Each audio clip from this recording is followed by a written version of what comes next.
Við erum sem núna hérna í viku 7, þannig að við erum hálfnuð með kúrsinn. Það er hérna, og efnið erum við svona búið með 2/3 og klárum svona yfirferða einhverju leyti þennan bakenda heim, Postgres, vefþjónustur, hýsingu og þetta í dag með því að skoða bara hvað felst í verkefni 3 sem á að skila í næstu viku. Svo er hópverkefni 1 sem á að skila á föstudaginn í næstu viku. Svona smá fljótandi skiladagsending en þau sem voru hér vita af því hvað var rætt. Síðan vorum við að tala bara verkefni og heildarprósentuna í kúrsnum sem eru 115% sem liggja til grundvallar lokaeinkunn að hámarki 10. En þið getið sleppt einu verkefni, gefið að þið kynnið einstaklingsverkefni ykkar í staðinn. Og eins og ég hef sagt nokkrum sinnum og ég ætla að segja bara aftur, kynningin ykkar þarf ekki að vera meira en það, þið komið hérna upp, þið sitjið í 5 mínútur, farið yfir kóðan sem þið gerðuð og svarið spurningum. Þetta eru eftir 5% fyrir þessi hérna fyrirskil, þá er þetta ódýrustu 10% sem þið getur fengið bara, í tölvunarfræðibrautinni. Þetta er skeri fyrir sum ykkar að koma og einhvern veginn ber ykkur hérna eitthvað, en þetta er ótrúlega góður hæfileiki til þess að æfa. Þannig ég mæli eindregið með að gera þetta. Af því þið þurfið bara, þið fáið bara eiginlega við að setjast hérna þá eru þið komið með 7. Og svo bara, ef þið svarið spurningum, og þetta er góð kynning, þá er þetta, það er auðvelt að fá bara fullt úr stiga fyrir þetta. En þið þurfum að leggja smá vinn í það og þið þurfum alveg að vera með metnað fyrir því. En þið, þannig að, já, það er 10% sem við erum með það. Þá getum við köttað át eitthvað verkefni í staðinn. Og svo er hitt sem ég var búinn að nefna þess í pósti og hérna aðeins sem ég bætti inn hérna að þið getið sleppt að minnsta kosti einu minna verkefni og fært prósentuna yfir í einstaklingsverkefnið. Það er erfitt að meta þetta fyrir mig að ég get ekki sagt bara eitthvað svona af því að þið eru með fullt af ótrúlega skemmtilegum, by the way, ég glemdi að segja það, mjög mikið af mjög skemmtilegum og bara ótrúlega skemmtilegt að fara yfir þetta hugmyndin sem þið voru með. Þó svo ég segi svona yfir allan hópinn, þið eru alltof ambitious, þið ættu svona heilt yfir að minnka skópið eitthvað svona 50% í öllum verkefnum. Ég held að það voru svona 3 nemendur sem voru bara eitthvað, þetta er kannski svolítið lítið og ég bara nei, þetta er bara fullkomin stærð. Bara ég ætla að gera notendaumsjón og API og hýsingu í nýju hýsingarumhverfi og ég ætla að prófa að gera þetta í Java og ég bara nei, þetta er alltaf mikið. Þannig að þið getið, ef þið viljið, fara eitthvað lengra, þá getið þið, hent einstaklingsverkefni í þetta og þá svona mitt, ég fann ekkert betra en bara þumalputtaregluna, það ætti að vera svona cirka 2 sinnum stærra. Þannig að, og það er bara metið út frá samhenginu sem er verkefni sem þið ætla að vinna. Og ef þið viljið þetta, þá getið þið taktist núna að segja, 115, ég ætla að kynna, ég kom með 10, ég ætla að sleppa því að skila núna verkefni 3 af því það er ógeðslega mikið að gera í öðrum kúrsum. Ég ætla að sleppa líka verkefni 5 og ég ætla að setja það í einstaklingsverkefnið og gera meira þar. Og þá eru þið samt komið með möguleika því að ná 9-5 í kúrsnum ef þið eru með allt í topp. Þannig þið eru bara, þakið lækkar en það fer ekki niður fyrir, Og svo getið þið líka, ef þið eru rosalega sjarmerandi og með góðar ástæður, þá getið alveg líka sagt eitthvað, ég ætla að setja ennþá meira í þetta. Ég ætla bara eitthvað, ég var að byrja á þessu, þetta er bara ógeðslega skemmtilegt og ég ætla að eyða öllum helgunum bara núna fram að skilum í þetta. Og þá bara segja, og hvernig kemur það fram með við rúbrikið sem ég setti fram, bara eitthvað, ég ætla bara að vera með þetta hérna alveg bara ótrúlega vel gert. Ég ætla bara að vanda mig mjög mikið hér. Og svo met ég það bara í lokin. Þetta er alltaf bara hvað ætlið að gera og hvernig gekk. Og við metum það, eins og ég sagði hérna. Ef þið ætla að setja eitthvað upp í Flutter og þið fara að læra það og þið eyðið óvart, eða ekkert óvart, þið eru bara búin að eyða 2 dögum í það því að það er bara ógeðslega flókið og það er eitthvað villa í stýrikerfinu hjá ykkur og þið eru bara eitthvað í skilgin eitt. En þið leystu það, þá er það ekki bara eitthvað öll sú vinnaði fyrir gíg. Það er partur af því að læra, það er partur af því sem þið eru að gera hér, er að takast á við þetta og reyna upp okkar einsdæmi og biðjum aðstoð hjá mér og dæmitímakennurum, hjá hvort öðru, að komast í gegnum þetta og finna út úr því hvað þetta er. Þegar þeir eru komin út á atvinnumarkaðinn, þá er það ótrúlega stór partur, er bara að finna út úr hlutunum. Það er bara eitthvað fólk sem segir, redda þessu. Og þá segir þið, já, ég ger mitt besta. Og ég er bara að leyfa ykkur að gera það inn í svolítið svona smá bublu, þar sem þetta er það sem ég er bara að gera dagstaglega, er bara eitthvað, ég redda þessu. og og ég hef séð alls konar hluti og ég get hjálpað ykkur og gefið ykkur einhverjar ráðleggingar en á endanum þetta ykkar að ákveða hvernig þið ætla að gera þetta ég að presentera ykkur optiona þið þurfum að ákveða ykkur þannig að þetta og ég vonandi hættur að tala svona meta svona svona áfangan í áfanganum fyrir frekar að skoðum eitthvað námsefni og svona en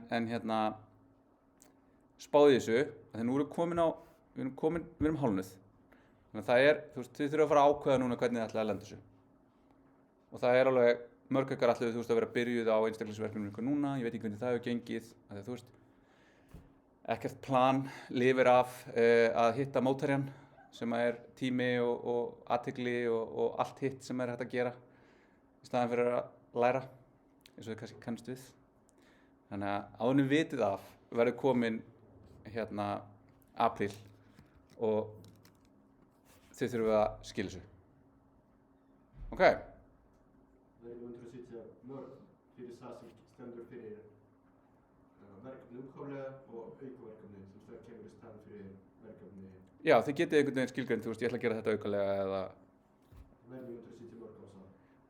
Ég veit ekki, við þurfum bara að tala saman við þurfum bara að heyrast hvernig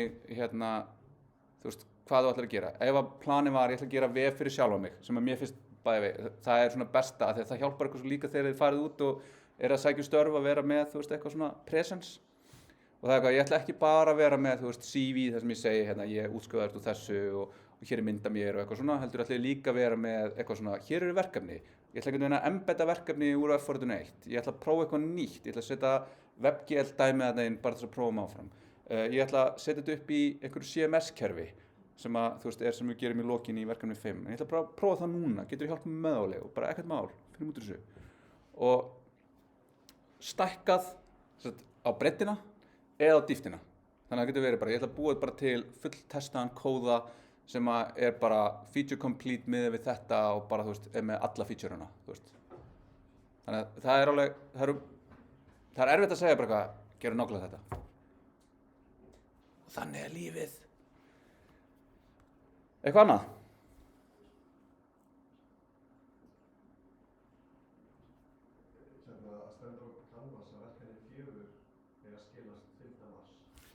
Það bara, ég í uppsetningar einhverju bríjar í að gera vitlaust. Verkefni 4 vitlaust í Canvas, skildagur.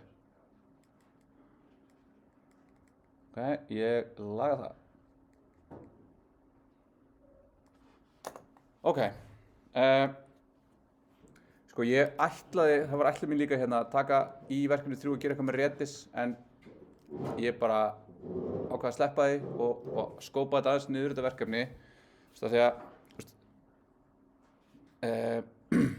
það eru samt eitthvað sem eru í einhverjum svona pælingum í einstaklingsverkefninu, veit ég hvort þið séu í dag eða sem ætlaði eitthvað, ég ætla að skreypa þetta, ég ætla að sækja þessi gögn úr þessum vefþjónustum, ég ætla að vinna einhverja statistík út frá þeim. En þegar þið farið það, þá Redis og svo þegar við fyrir að skoða kannski í Next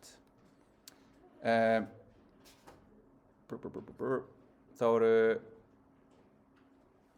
hvað settu þetta upp? Já, Products það volur þetta eitthvað búið að breyta þessu. Það er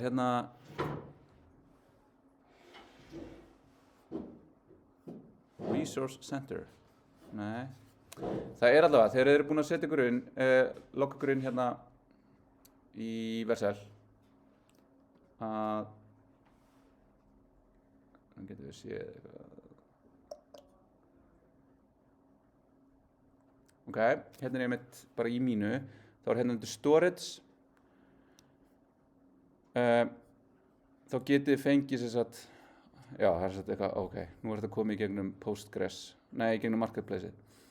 Að, hérna hægt að fá bara svona, eins og í render einhverju leyti, fá bara svona resursa. Þannig að þið getur fengið Upstas, sem er Redis, en það getur líka virkað sem vektorgagnagrunnur, eða sem queuing system. Þannig að, ef þið viljið skoða, hvernig að búa til eitthvað svona kerfi sem að ingestar eitthvað. Það er eitthvað queue sem skrifað inn í og svo unnið úr queueinu. það er mjög áhugavert sem er, þú veist, ég veit ekki hvort það sé eitthvað sem farið við það. Eða hérna nota Supabase sem er svona eins og Firebase nema open source. Eða Neon sem ég ætlaði einmitt að minnast á, sem er bara serverless Postgres. Þannig að núna þegar þið eru núna að vinna verkefni 3 og í hópverkefni 1 þá getið þið lent í því að þið eigið bara rétt á einum gagnagrunn á fría planinu hjá Render. Að þið getið farið á Neon sem er önnur svona þjónusta og þar getið þið fengið ókeypis allt að 5 gagnagrunn held ég. 10 project sem ég giska á séu 10 gagnagrunnar en hámark bara 500 eða hálft gig í storage sem ætti að vera alveg fake nóg fyrir ykkur og einhvern ákveðið mikið hérna í compute hours. Þannig að þú veist, þetta er ekki gott, þetta er svona cold start eins og í Render. Þannig að þið getið fengið, þú veist, að hægt að kalla á þetta fyrsta skipti. Og þetta er allavega ókeypis og þið þurfið ekki kreditkort til þess að komast í þetta. Og þá getið þið notað þetta fyrir verkefni 3 eða hópverkefni eða einstaklingsverkefni. En allavega, þegar þið eru komin hérna og líka í þessum öðrum stöðum það er alltaf eitthvað svona marketplace. Þannig sem þið getur bara að fara og sagt hérna create og þá fáið þið bara aðgang að Redis hérna eða ef að ég gæti þetta er alveg hrikalegt viðmót. Þú veist now in the marketplace og svo fyrir hérna marketplace database providers og það er bara eitthvað það er ekki hér og það fyrir learn more og þá þetta er ekki gott. Þetta var bara hægt að fara hérna í þetta á create og komið að fengið Postgres gagnagrunn bara sem er bara í hýsingu hjá Vercel eða KVAF sem stendur fyrir key value sem er bara svona eins og Redis. Þú veist, Redis er þetta að hugsa bara eins og local storage. Þetta er bara, ég er að geyma einhver gögn undir einhverjum lykli. Það getur verið kössugögn, það getur verið útreikningur úr einhverjum statistik sem er svona frekar ephemeral og ég má bara henda honum og ég endigeri bara reikningin. En ef það er einhverjum svoleiðis pælingum, þá getið þið nota hérna, en heyri endilega bara í mér og við getum hérna rætta nánar. Alright. Herri, þetta var svona smá admin og eitthvað út allt. En ef við kíkja aðeins á og byrja bara á verkefni 3 og tala vefþjónustur og tengt því. Eitthvað annars sem við viljum fara yfir áður? Herri, þá ætlum ég bara að stoppa